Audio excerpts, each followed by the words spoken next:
Is it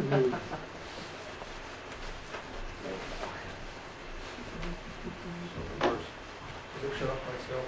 Yeah, it makes you the fan down. Okay.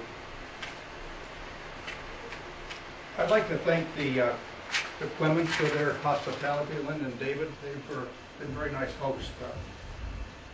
It's been a wonderful time in Harrisburg, and also the library for making this facility available, and invited us down here too.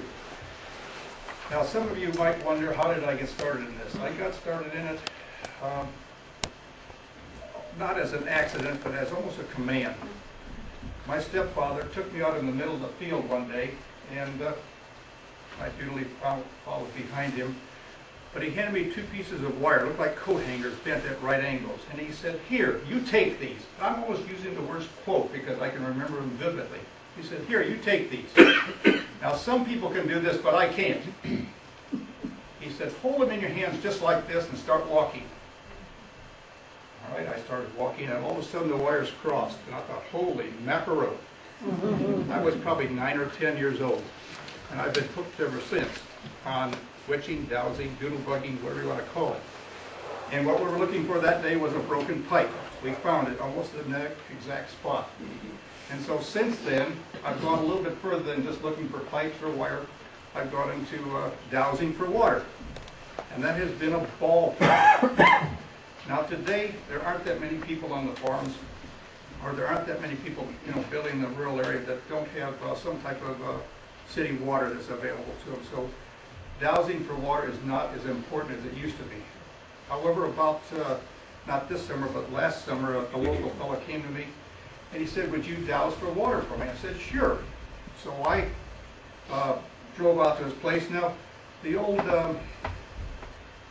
practice was to get a fruit tree.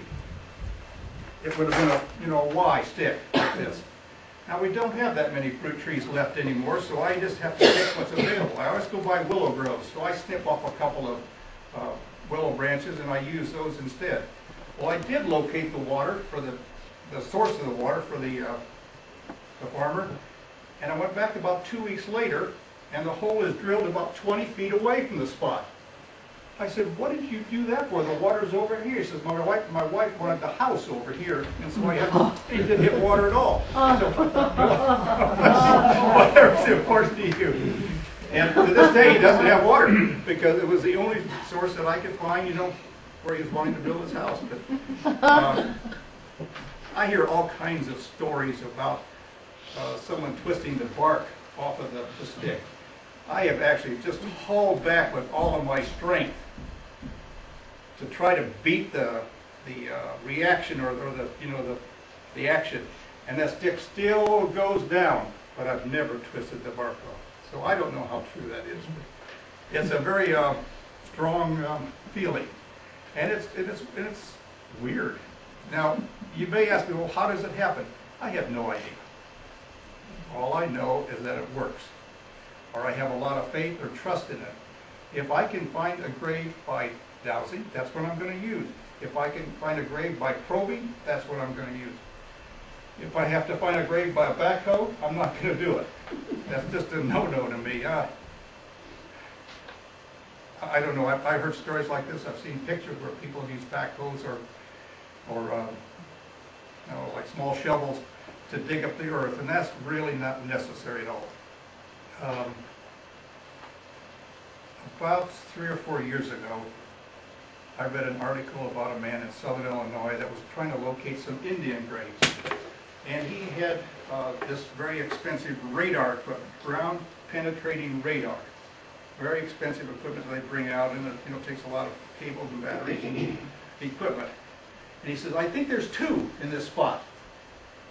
Now, he described the location to me, and when he wasn't there, I went back and looked.